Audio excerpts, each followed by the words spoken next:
fourth quarter 2024 earnings conference call.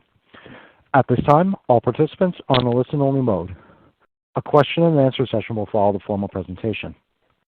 If anyone should require operator assistance, please press star zero on your telephone keypad. As a reminder, this conference is being recorded. It is now my pleasure to introduce Matt LaMalva, Head of Investor Relations and Corporate Development. Please go ahead. Thank you for joining us. Root is hosting this call to discuss its fourth quarter and full year 2024 earnings results.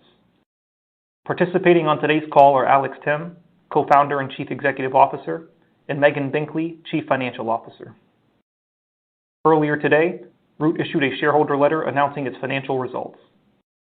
While this call will reflect items discussed within that document, for more complete information about our financial performance, we also encourage you to read our 2024 Form 10-K, which was filed with the Securities and Exchange Commission earlier today.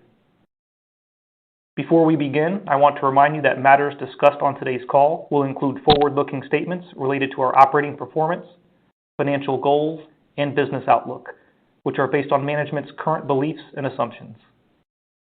Please note that these forward-looking statements reflect our opinions as of the date of this call, and we are not obligated to revise this information as a result of new developments that may occur. Forward-looking statements are subject to various risks, uncertainties, and other factors that could cause our actual results to differ materially from those expected and described today.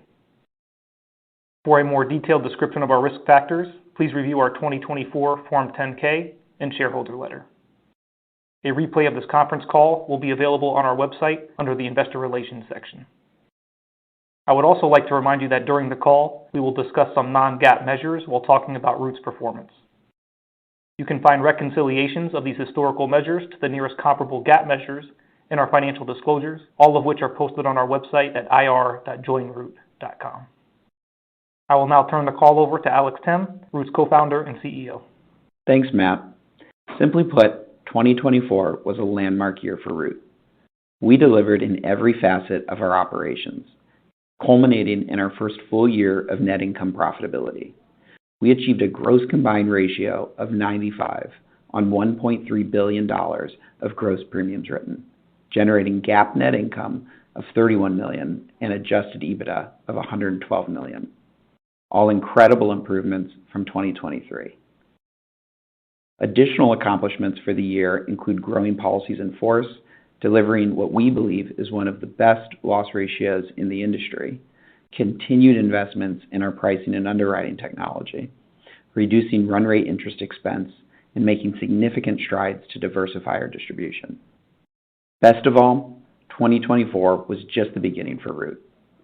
We are excited for the year ahead as we accelerate our growth trajectory, further expand our partnerships channel, and reinvest in our business to drive long-term returns. The progress achieved in 2024 was possible due to the foundation we built in previous years. We believe this foundation will continue to drive momentum in our business for years to come. Specifically, our policies in force grew by 21% year over year to more than 414,000, while achieving what we believe is a best-in-class underwriting performance, a gross loss ratio of 59% and a gross combined ratio of 95. We deployed our latest pricing and underwriting models, further enhancing our predictive power and allowing us to continually offer the best prices to the best drivers. Given our performance, we were able to reduce our run rate interest expense by more than 50% and dramatically reduce our reinsurance costs, further validating our progress to date and providing a tailwind going into the new year.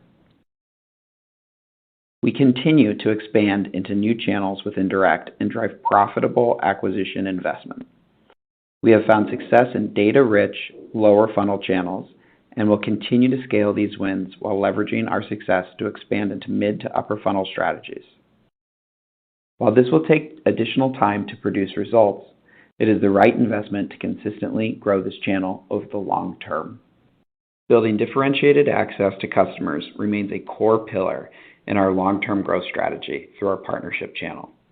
We more than doubled our new writings in 2024, and as the fourth quarter, new writings through the partnership channel represent roughly a third of our overall new business. Our progress is driven by a proprietary technology stack that can seamlessly integrate into existing partner platforms, all with meeting customers at contextually relevant times. Our partnerships pipeline remains strong across our 3 channels of automotive, financial services, and independent agents. Along with further growing the partnership channel in 2025, we expect to continue to graduate current partners to fully embedded experiences and eliminate friction from the purchase experience. A great example of that is Carvana Insurance built with Root, which offers a 3-click bindable purchase experience on a partner platform that our customers have come to know and trust. We remain confident in our long-term growth avenues across both channels while maintaining a focus on national expansion. We are proud to highlight the recent launch of Minnesota, enabling us to now reach 76% of the U.S. population. We have filings pending in additional states and expect continued progress in the year ahead. Above all, providing customers a delightful experience and a great price no matter what channel they come through remains our top priority.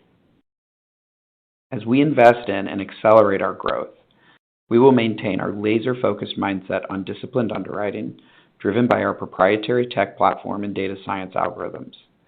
Because our gross loss ratio continues to trend below our long-term target of 60 to 65%, we are able to reduce rates in select states, affording our best savings to our best drivers while achieving our returns.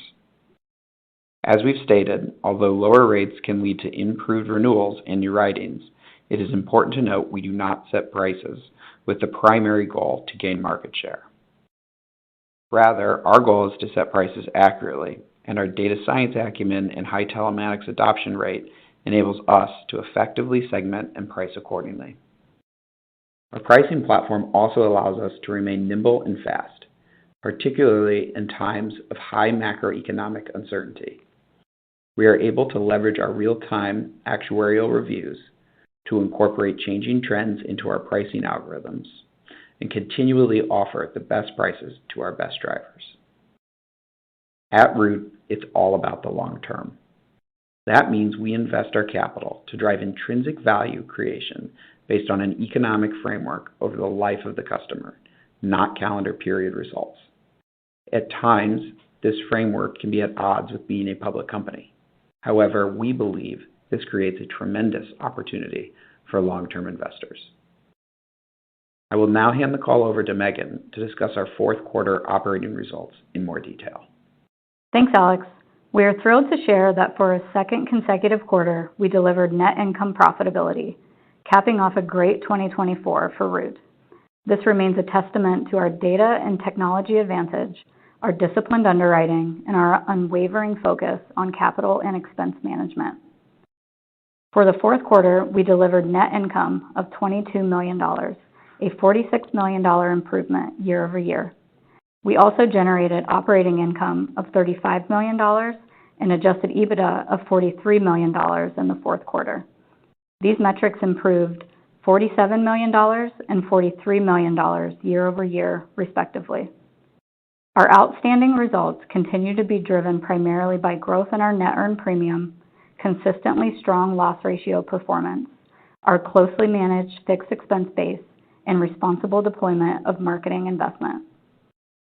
As we've consistently noted, we do not defer the majority of our customer acquisition costs over the life of our customer, which leads to accelerated expense recognition relative to earned premiums.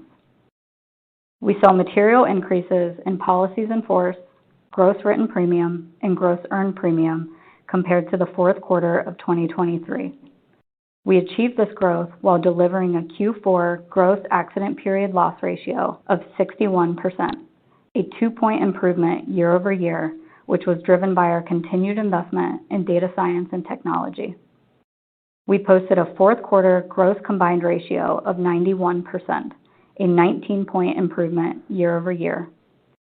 In the fourth quarter of 2024, we ceded approximately 9% of our gross earned premium, and the difference between our gross and net loss and LAE ratios was just 1 point for the quarter. Our improvements in reinsurance costs were made possible through our continued improvement in underwriting results. We continue to maintain strong reinsurance protection for tail risk events, including catastrophe and excess of loss covers. The improvement in our operating results enabled the refinancing of our debt facility with BlackRock in October, which we expect to reduce our run rate interest expense in 2025 by approximately 50%. BlackRock has been a great partner to us over the past few years, and we are pleased to continue our relationship with them. Overall, it was a fantastic 2024 for Root, but as Alex noted, it's still early in our journey. We've remained focused on growing in a thoughtful and disciplined manner through expanding our footprint and distribution channels and investing in opportunities for the business that present high return potential, including measured experiments across the marketing funnel. We believe continued investments in our people and infrastructure, as well as targeted customer acquisition investment to enable profitable growth, is the right decision to drive long-term success and shareholder value. Running the business in a lifetime unit economic framework may impact the degree of GAAP profitability in any given quarter, but we believe it will eventually translate to strong calendar year results, just as we saw take place in 2024. We remain excited for our future and appreciate your continued support. With that, we look forward to your questions. Ladies and gentlemen, at this time, we will begin the question and answer session. If you would like to ask a question, please press star 1 on your telephone keypad, and a confirmation tone will indicate your line is in the question queue. You may press star 2 if you would like to remove your question from the queue. For participants using speaker equipment, it may be necessary to pick up your handset before pressing the star keys. And our first question comes from the line of Tommy McJoynt with KBW. Please proceed. Hey, good afternoon. With what you see as some geographies and customer segments allowing for selective rate decreases, and mapping that against others, still needing rate increases, what do you expect to be the direction of the premium per policy in the year ahead? Yeah, I think you are going to see us file and continue to see some modest rate decreases, and so that you will see apply some pressure to average premiums. Now, at the same time, and we've talked about this before, we are still growing our independent agency channel as well as our partnership channel. And those policies, they retain longer. They usually have more vehicles associated with them. And so they're fatter policies. And so on a per policy basis, you may see it to be relatively flat to modestly increasing. Got it. And when we think about modeling the cession rate on your premium going forward, is the fourth quarter a good run rate of that mid-single digits number? It doesn't look like you can get much lower than that. Yeah, thanks, Tommy. The reinsurance structure has certainly evolved as you've seen our underwriting results improve over the last 24 months. We've been able to reduce the quota share cessions quite a bit. So, going forward, our focus is going to continue to be purchasing the per risk and catastrophe reinsurance covers to continue to protect the business from tail risk events and volatility. You saw in Q4 our cession levels of earned premium were around 9%. We do expect that the cession levels going forward will be materially consistent with where they were in Q4.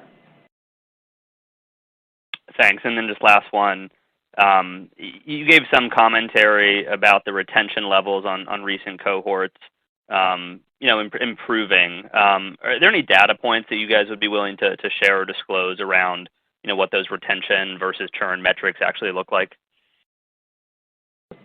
Well, no, we're not going to share necessarily any additional data points right now. But what I will say is there's been a couple of things. One, on PIF churn, we have seen a lot of the sort of hyper growth penalty that we saw really coming out of 2023 into 2024 abate and normalize. And so that, as we've said before, will be a tailwind to PIF growth. And so that's certainly beneficial. In terms of those new cohorts, I think our retention is fairly consistent.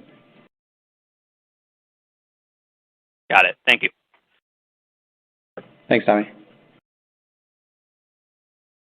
As a reminder, If you would like to ask a question, please press star one on your telephone keypad. And the next question will come from the line of Elyse Greenspan with Wells Fargo. Please proceed. Hi, thanks. Good evening. My first question, you guys were talking about, in the prepared remarks, right, you guys are going to reduce rates as the loss ratio has kind of been trending below, right, the 60 to 65% target. As we see, some rate reductions, which makes sense given the profitability, where would you expect, the loss ratio to settle out based on expectations, right, for some rate declines, and what do you see from a loss trend perspective, when you think about 2025? Thanks, Elyse. We're really projecting a low to mid-single-digit loss trend is really what we're seeing right now in 2025. There's some uncertainty around that. We're always monitoring that, and if we ever see that change, we would certainly change our rate position. And we think, particularly with our technology stack and our ability to detect those rates very quickly, as you saw in the last inflationary environment where we reacted very quickly and got the company into a position to grow faster than almost all of our competitors, we think we could do that again if we see any changes in the macroeconomic landscape.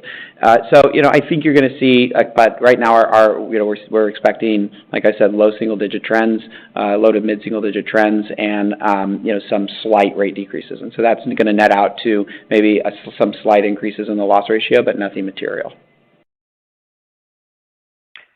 Okay, that's helpful. And then, we've seen, a couple, quarters in a row, right, of positive earnings. Obviously, right, you guys are growing and there are some trade-offs there. How do you think about, I guess, have we seen an inflection, and, can you give us any sense of, where you would expect earnings to trend in 2025? We don't manage the company to a quarterly P&L or a quarterly earnings basis. We are always looking to manage the company to a lifetime value basis. And we have seen a favorable growth environment year to date. We're continuing to see our loss ratio perform year to date as well. And so we think there's lots of opportunities to actually scale the company and grow. And we're doing that through our partnerships channel and adding additional partnerships. We're doing that through our adding states and getting national, and so you're going to continue to see state expansion from us. And then lastly, we're going to continue to push new marketing channels that we're seeing and scaling those new marketing channels. And all of that's going to result in additional growth. Now, that may mean in a certain quarter, you will see P&L pressure because we are investing into the business. And we know that's the right investment to make over the long term, but in the short term, you may see that actually reduce earnings in a given quarter.